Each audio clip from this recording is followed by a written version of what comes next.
घर की रिस्पॉन्सिबिलिटी निभाते निभाते और घर के बहुत सारे काम करते करते हम होम मेकर्स की ना पर्सनैलिटी टोटली चेंज हो जाती है।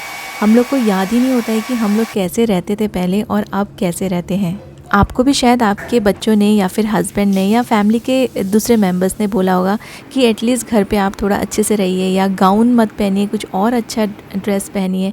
और ना ये सारी चीज़ें ना हमारे बिल्कुल दिमाग में नहीं आती, क्योंकि हम लोग टायर्ड हो जाते हैं और अपना खुद का ध्यान रखने का हमारे पास ना तो एनर्जी रहती है और ना ही टाइम रहता है। लेकिन घर के रिस्पॉन्सिबिलिटी और बाकी काम के साथ साथ हम लोग को खुद का भी ध्यान रखना ज़रूरी है। जो वर्किंग होम मेकर्स रहते हैं ना, वो देखिए वो रेडी होके निकल जाते हैं, तो उनके लिए ये बहुत अच्छी बात है कि वो लोग ना अपना टाइम मैनेज करके खुद का भी ध्यान रखते हैं और ऑफिस का भी ध्यान रखते हैं, प्लस घर को भी देख लेते हैं। तो अगर आप भी अच्छे से रहेंगे घर में तो देखिए आपका पर्सनैलिटी भी चेंज हो जाएगा और आपको खुद भी बहुत अच्छा लगेगा। हेलो गाइज, नमस्ते एंड वेलकम बैक।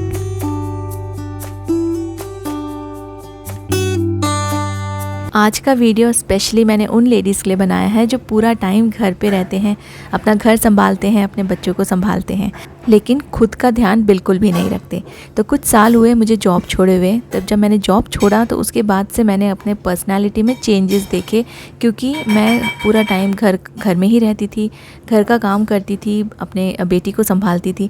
लेकिन क्या होता था ना, मैं खुद की तरफ बिल्कुल ध्यान नहीं देती थी। वही फटे पुराने गाउन में घूमना या दिन भर ऐसे ही कपड़ों में रहना, कि उसमें ना कंफर्ट तो मिलता है, लेकिन धीरे धीरे ना हम लोगों को वैसे ही रहने की हैबिट हो जाती है, जो कि बिल्कुल भी अच्छी हैबिट नहीं है। आप अपने आप को अच्छे से रखेंगे ना तो आपको भी अच्छा फील होगा, आपकी जो पर्सनालिटी है वो अच्छी रहेगी और फिर आपके जो फैमिली मेम्बर्स हैं, आपके बच्चे हैं, उनको भी अच्छा लगेगा। और दूसरों से पहले सबसे बड़ी बात है कि आपको खुद को बहुत ही अच्छा लगेगा और आपको ना एक अलग सा कॉन्फिडेंस आएगा, क्योंकि ना घर में रह के ना कई सारी लेडीज़ का कॉन्फिडेंस लेवल बिल्कुल डाउन हो जाता है और बहुत सारे बाहर के काम करने में उनको बिल्कुल भी ऐसा लगता है कि वो शायद नहीं कर पाएंगे, और स्लोली वो लोग ना दूसरों पे पूरे तरह से डिपेंड हो जाते हैं, खुद कुछ भी नहीं कर पाते हैं।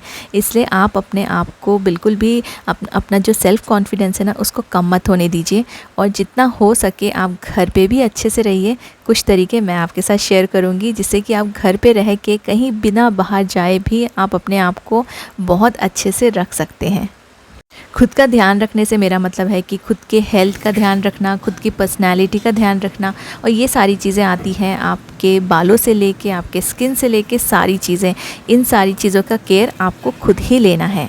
मोस्टली मैं हेयर वॉश जब भी करती हूँ ना तो मैं क्या करती हूँ कि कुछ 15 से 20 मिनट तक मैं टॉवल को ऐसे ही लगे रहने देती हूँ।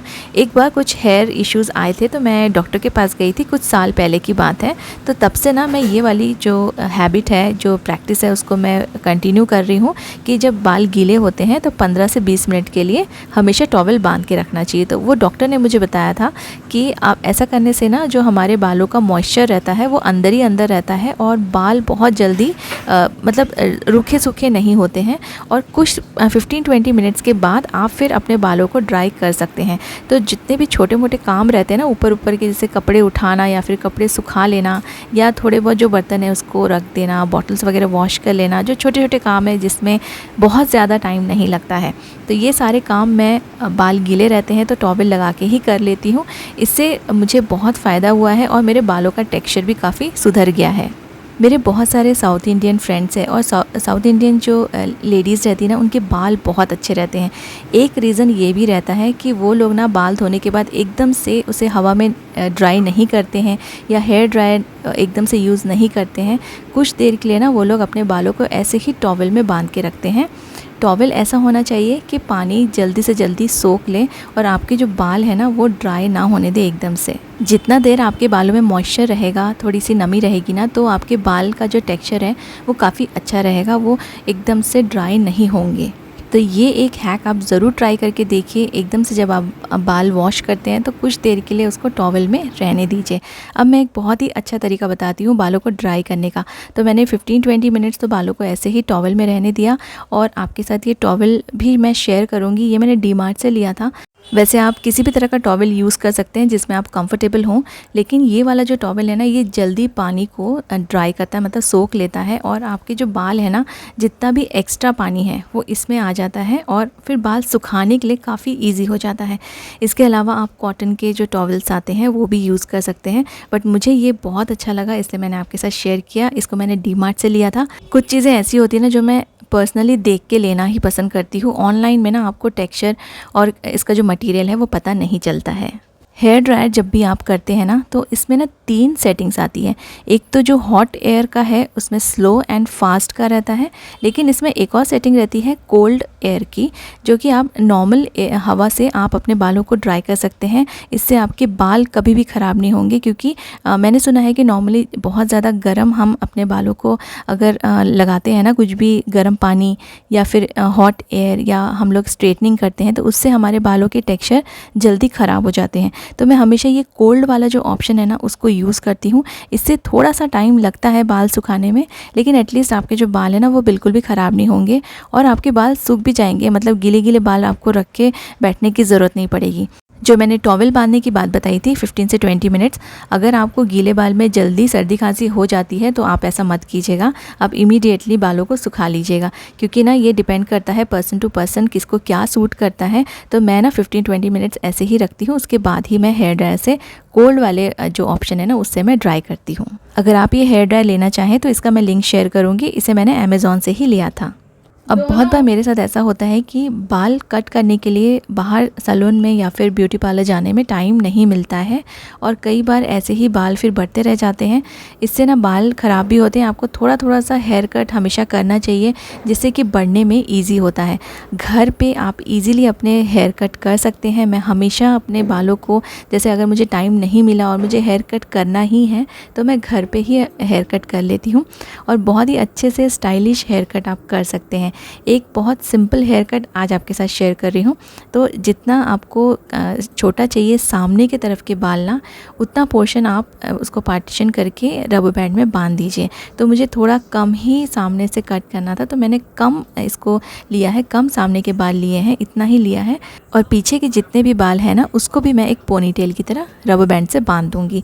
बहुत ही आसान तरीका शेयर कर रही हूँ हेयर कट का, और भी आपके साथ शेयर करूँगी, लेकिन आज के लिए ये सिंपल वाला शेयर कर रही हूँ, क्योंकि ना मुझे भी कट करना ही था और मेरे पास टाइम नहीं था कि मैं बाहर सैलून में जाऊँ या फिर पार्लर में जाके कट करूँ। एक तो वहाँ पे जाओ तो बहुत ज़्यादा टाइम भी वेस्ट हो जाता है, और स्पेशली ना प्लान करना पड़ता है ये सारी चीज़ों के लिए। तो मैं मोस्टली ये सभी चीज़ें ना ट्राई करती हूँ कि घर में ही कर लूँ। तो ये मैंने पोनीटेल बांध दिया है, ये पीछे वाला पार्ट और ये सामने वाला पार्ट। तो ये देखिए ऐसे हो जाएगा। अब आपको एक सीज़र लेना है जो कि अच्छी शार्प सीज़र हो, और उससे आपको जितना छोटा करना है ना सामने का, उतना आप कट कर लीजिए। तो मैंने इतना कट किया है, मुझे बहुत ज़्यादा छोटा नहीं करना है। सिमिलरली आप पीछे वाले जो पोनीटेल है ना उसको आगे लेके आप इसको भी आप अपने अकॉर्डिंग कट कीजिए। आपको जितना छोटा चाहिए पीछे से, तो मैंने दोनों को एकदम सिमिलर कट किया है। मतलब जो लेंथ है ना, मैंने थोड़ा सा ही कट किया है। और ये आप फिर ओपन कर लीजिए, और आपका ना जो हेयर स्टाइल है काफ़ी अच्छा हो जाएगा। एक लेयरिंग सी आ जाएगी, छोटे बाल सामने, और सामने के जो बाल है वो थोड़े छोटे रहेंगे, लेयर में रहेंगे, और पीछे के देखिए ऐसे लेंथ में आ जाएंगे। तो मुझे बहुत ही कम चाहिए था सामने का, तो इसलिए मैंने बहुत ज़्यादा कट नहीं किया है। अगर आप ना ज़्यादा करेंगे ना तो आपको ज़्यादा डिफरेंस पता चलेगा, और एक बहुत ही अच्छा सा लेयरिंग बन जाएगा। ऐसे कट करने से फिर ना आप काफ़ी सारे हेयर स्टाइल कर सकते हैं। छोटे जो सामने के बाल हैं उसको आप पीछे ऐसे टाई कर सकते हैं। तो ऐसे में आपका जो बाल की हेयर स्टाइल है ना, सिंपल तरीके से आप अलग अलग स्टाइल कर सकते हैं।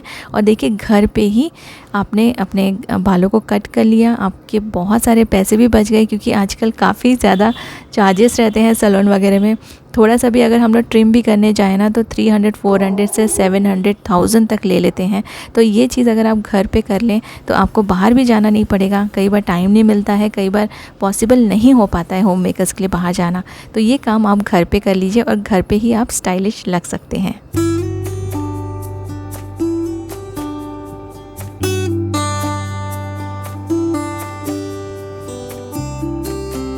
आप अपने बालों को 3 पोर्शन में भी डिवाइड कर सकते हैं। तो इससे जितना आपको लेयरिंग चाहिए ना उतने में आप डिवाइड कीजिए, तो ना आपके ना अलग अलग लेयर्स बन के रेडी हो जाएंगे और बाल बहुत अच्छे लगेंगे।